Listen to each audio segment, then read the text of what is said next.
Hi hello నమస్తే welcome back to our channel. ఏం చేస్తున్నారండి?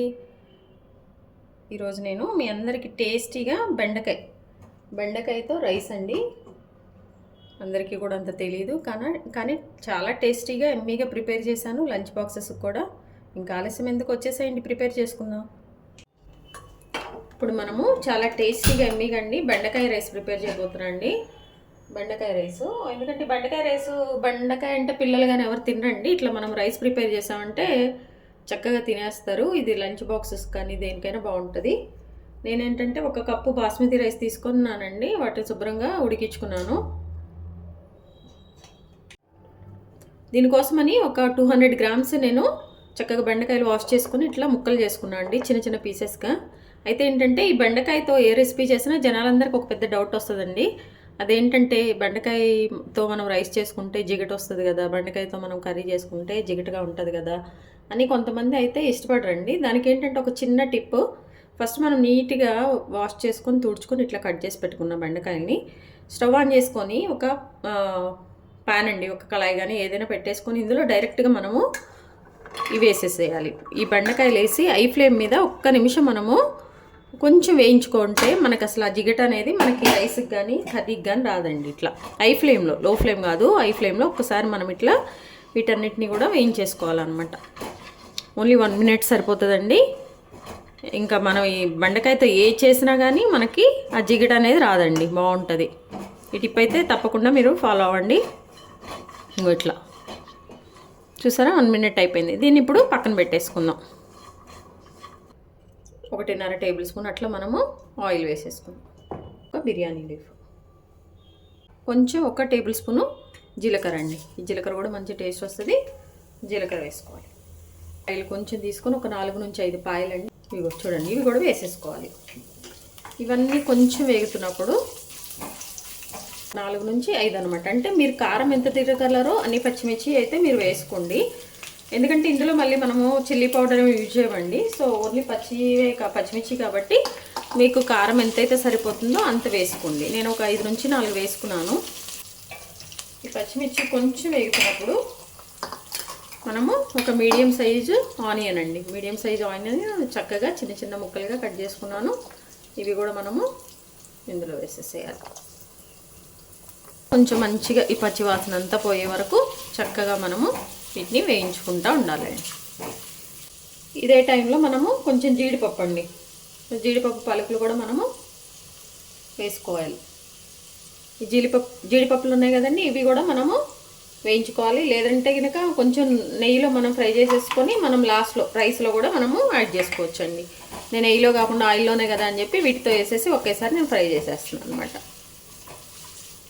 చూడండి, ఇంకొంచెం కొద్దిగా ఈ ఉల్లిపాయ కూడా కొంచెం ఒక 50% అలా కుక్ అయినప్పుడు మనము బెండకాయలు వేద్దామండి. ఎందుకంటే బెండకాయలు కూడా కుక్ అవుతాయి, బెండకాయలతో పాటు ఇవి కూడా కుక్ అవుతాయి కాబట్టి అవి మాడిపోకుండా ఉండటం కోసమని కొంచెం కుక్ అయిన తర్వాత అవి వేసామనుకోండి అన్నీ చక్కగా ఈవెన్గా కుక్ అయిపోతాయి అన్నమాట. దీనికోసం అండి మనము ఇదిగో చక్కగా కొంచెం చెక్క అండి, ఒక 1/2 ఇంచ్ చెక్క, అలాగే 2 లవంగాయలండి, ఒక యాలక్కాయ. కొంచెం మీకు మసాలాలు అవి కావాలంటే ఎక్కువ వేసేసుకోండి, ఇబ్బంది లేదండి.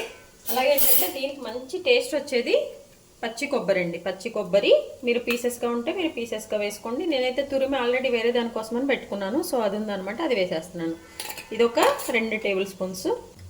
1 కప్పు కొత్తిమీర అండి, శుభ్రంగా వాష్ చేసుకున్నది. ఇది కూడా ఇందులో వేసేసుకొని మనము చక్కగా మిక్సీ పట్టుకోవాలి.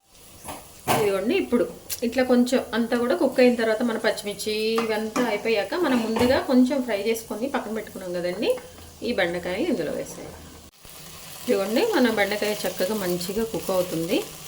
మనం ఏంటంటే ఇప్పుడు సాల్ట్ మనకి ఎంత అవసరమో అంత తినేదానికి సరిపోయేంత సాల్ట్ ఇప్పుడు మనము దీనిపైన యాడ్ చేసుకున్నాం. ఒక 1/2 టేబుల్ స్పూను అట్లానే పడుతుందండి, ఓన్లీ రైస్కే కదా, కర్రీ కాదు కదా. ఇట్లా చూసుకొని మీకెంతో అంత. ఒకవేళ ఇప్పుడు వేసింది మనకు సరిపోలేదు అనుకోండి, రైస్ అంతా కలిపాక ప్రాసెస్ అంతా అయిపోయాక కూడా మనము ఒకసారి చెక్ చేసుకొని మనం ఉప్పుని యాడ్ చేసుకోవచ్చండి. తినరు కానీ ఇట్లా రైస్ చేసి మనం లంచ్ బాక్స్ పెడితే వాళ్ళు చక్కగా తినేస్తారండి. ఎవరి లంచ్ బాక్సెస్కైనా బాగుంటుంది. చూసారా, జిగట అనేది లేదండి, ఎందుకంటే మనం ముందుగా వీటిని అన్నిటిని కూడా వేయించేసుకున్నాం కదా, అందుకోసమని. ఉట్టి పాన్ పైన ఆయిల్ కానీ ఏం వేయకుండా ఒక్కసారి మనం 1 నిమిషం చేసాం కదా హై ఫ్లేమ్లో, దానివల్ల జిగట అనేది రాదండి. కర్రీకైనా మీరు ఇలానే చేసుకోవచ్చు. ఇప్పుడు దీనిలో మనం ముందుగా మిక్సీ వేసి పెట్టుకున్నాం కదండి, మన కొబ్బరి, కొత్తిమీర, కొంచెం చెక్క, లవంగాయి, యాలకులు వేసుకొని మనము మంచిగా ఇందులో కూడా పచ్చివాసన అంతా వెళ్ళిపోయే వరకు మనం మంచిగా కుక్ చేసుకోవాలి. కొంచెం కలుపుకుంటూ మంచిగా. అయితే ఈ బెండకాయకి అండి కొత్తిమీర అలాగే మన ఎల్లిపాయ అనేది చాలా మంచి ఫ్లేవర్ వస్తుందండి. ఎందులో అయినా ఏదైనా చేసుకోండి, చాలా బాగుంటుంది. ఆ 2 యాడ్ చేసి మనం బెండకాయ కర్రీ కానీ ఏదైనా ఎందులో అయినా చేస్తే బాగుంటుంది. అసలు కొత్తిమీర బెండకాయ కాంబినేషన్ చాలా బాగుంటుందండి, పచ్చిమిర్చి అట్లా దీనికోసం అని చెప్పేసి బాస్మతి రైస్ అండి 1 కప్పు, మన రైస్ కుక్కర్ ఉంది కదా దాంతో నేను ఉడికించుకొని పక్కన పెట్టుకున్నాం బాస్మతి రైస్ అండి. ఇప్పుడు ఇందులో మనము యాడ్ చేసుకుందాం.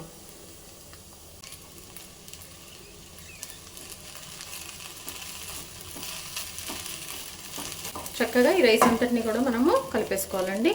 ఇట్లా మంచిగా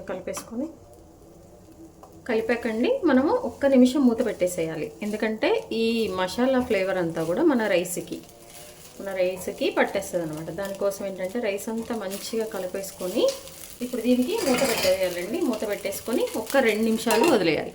మన రైస్ ఒకసారి పైకి కిందకి ఇట్లా మంచిగా మిక్స్ చేసుకోవాలండి. ఒకసారి టేస్ట్ చూడండి. ఉప్పు కనుక కొంచెం తక్కువైతే మీరు ఉప్పు యాడ్ చేసుకోండి, సరిపోతే ఏం లేదు. అట్లా చూసారంటే రెడీ అయిపోయింది. ఇంకా స్టవ్ ఆఫ్ చేసుకొని సర్వ్ చేసుకుంటామే.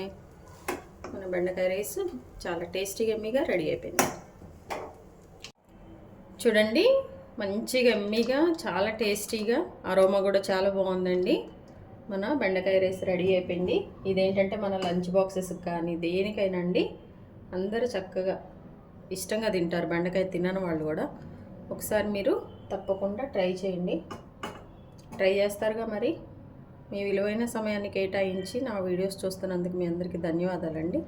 మీకు నచ్చినట్లయితే like, share, subscribe. Thank you.